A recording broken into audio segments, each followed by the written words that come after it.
ஆன்மீகமே நம் உயிர் மூச்சு. அனைவரும் ஒன்றிணைவோம். ஓம் சக்தி. வணக்கம் ஆன்மீக நண்பர்களுக்கு. இப்போ நம்ம இருக்கக்கூடிய இடம் எங்கே இருக்குது அப்படின்னு பார்த்தீங்கன்னா, திருவாரூரில் இருக்கக்கூடிய வாச நகரில் இருக்கக்கூடிய காத்தாயம்மன், பச்சையம்மன் மற்றும் முனீஸ்வரருடைய ஆலயம் இருந்தாங்க. இந்த ஆலயம் எங்கே இருக்குது அப்படின்னா, கரெக்டாக லொகேஷன் வந்துட்டு வாசநகரில் தான் இந்த ஆலயம் இருக்குது. இந்த சிறப்பான கோவிலில் மகா முனீஸ்வரர் கோவில் கொண்டிருக்க இந்த முனீஸ்வரர் பகவான் என்ன கேட்குறமோ, என்ன வரம் கேட்டாலும் அந்த வரத்தை அள்ளி கொடுக்கக்கூடிய தெய்வமாக மகா முனீஸ்வரர் இந்த இடத்துல தலைமையாக இருக்காரு. இதே கோவிலில் தான் இதர பரிபார தெய்வங்களாக அனைத்து தெய்வங்களும் இருக்குது. ஆனால் மூலஸ்தானத்தில் காத்தாயம்மன், பச்சையம்மன் குடிக்கொண்டு இருக்கிறாங்க.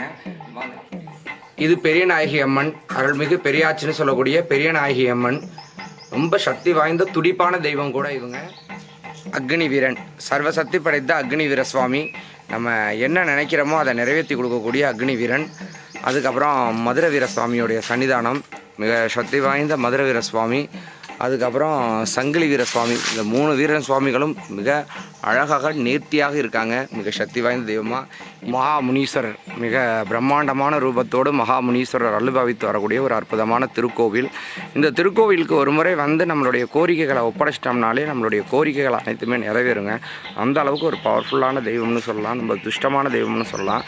நம்பிக்கையோடு வர்றவங்க அத்தனை பேருக்கும் மிக அற்புதமான ஒரு ஆலயமாக இந்த ஆலயம் இருக்கும்.